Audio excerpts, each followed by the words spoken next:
اپنی صحت کا خیال رکھیں. کوئی ایسا کام نہ کریں جو مضر صحت ہو. کوئی ایسا کھانا نہ کھائیں جو آپ کی قیمتی جان کے لیے تکلیف کا باعث ہو. کوئی ایسا کام نہ کریں جس کام کی بدولت آپ محسوس کریں کہ میرے وجود کے اندر کمزوری آ رہی ہے یا بیماری آ رہی. کوئی ایسا غم نہ طاری کریں, کوئی ہجوم نہ ایسا برپا کریں کہ جس سے آپ محسوس کریں کہ میرا وجود تکلیف میں. کیوں کہ نبی کریم صلی اللہ تعالی علیہ وسلم نے ارشاد فرمایا کہ دو نعمتیں ایسی ہیں جن کے بارے میں بہت سارے لوگ دھوکے کا شکار ہیں. یہ صحیح بخاری میں موجود ہے. ایک فرمایا تمہاری صحت اور ایک تمہاری فرصت. تمہارے پاس ٹائم ہے, تم اس سے کام ہی کوئی نہیں لے رہے. تمہاری صحت اچھی ہے, تم قدر ہی کوئی نہیں کر رہے.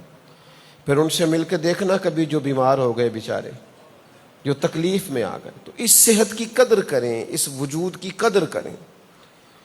کوئی ایسا کام نہ کریں. آج ہمارے ہاں جس بے دردی کے ساتھ لوگ فاسٹ فوڈ کھاتے ہیں اور جس زیادتی کے ساتھ اپنے معدے پر بوجھ ڈالتے ہیں اور جس بے رحم انداز میں لوگ کھانے کے ساتھ معاملہ کرتے ہیں, تو اپنے آپ کو تکلیف دیتے ہیں. اپنے ہاتھوں اپنے آپ کو ہلاکت میں نہ ڈالیں. اپنی صحت کا, حفظان صحت کے اصولوں کا خیال کریں. مجھے بڑے اچھی طرح یاد ہے, ایک بڑے دیندار آدمی تھے, تو ان کے بیٹے کی شادی تھی اور ولیمے کی دعوت تھی. تو ایک صاحب نے عذرائے محبت ہی ایک بزرگ کی پلیٹ گوشت سے بھر دی. تو وہ اتنا نہیں کھا پا رہے تھے, تو انہوں نے کچھ حصہ اس میں سے کھا لیا.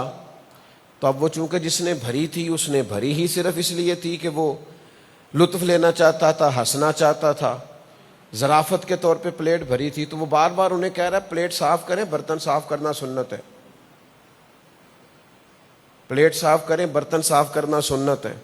تو پڑھے لکھے فاضل آدمی تھے, انہوں نے وہ جتنا کھا سکتے تھے کھایا, باقی رکھ دیا اور اسے کہنے لگے پلیٹ صاف کرنا سنت ہے اور جان بچانا فرض ہے, لہذا میں نے فرض پہ عمل کرنا ہے. آج ایک سنت رہنے دو, فرض کا درجہ زیادہ ہے. جان چلی گئی تو یہ تو بڑی زیادتی ہوگی میں نے اپنے ساتھ جو کرنی ہے. تو یہ قیمتی ہے جان. تو سب سے پہلے تو اپنی طبیعت کا, اپنی صحت کا خیال رکھیں اور پھر اپنے اندر توانائی لائیں. ہلکی پھلکی ورزش کریں, صبح اٹھ کے سیر کو جائیں. وہ حضرت پہلے تو ہوتا تھا نا, حضرت داغ جہاں بیٹھ گئے وہاں بیٹھ گئے. آج کل ہوتا ہے حضرت داغ جہاں لیٹ گئے. اب بیٹھتے نہیں, کیونکہ بیٹھا جاتا ہی نہیں جوانوں سے. اب وہ لیٹتے ہیں, کرسیوں پہ بھی لیٹے ہی ہوتے ہیں. حضرت داغ جہاں لیٹ گئے وہیں لیٹ گئے. تو لیٹے نہیں, مہربانی فرمائیں. یعنی سہارے ڈھونڈتے پھرتے ہیں جوان بچے, کوئی تکیہ, کوئی دیوار, کوئی کرسی, تو ڈھونڈتے پھرتے ہیں چیزوں کو. اپنی صحت کو توانا کریں, سیر کریں, کام کریں, محنت کریں, مشقت کریں, ہمت کریں, آگے بڑھیں. آپ کے وجود کے اندر طاقت ہو. لو سنو حدیث پاک.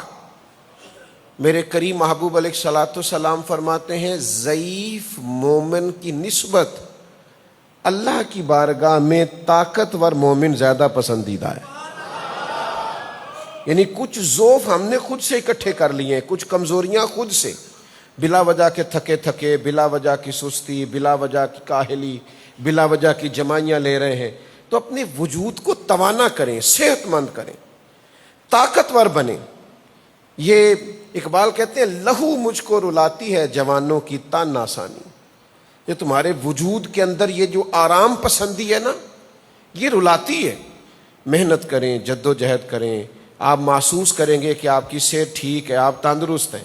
میرے اسا فرمایا کرتے زمین کے اوپر کام, نیچے جا کے آرام. یہاں کچھ نہ کچھ کریں.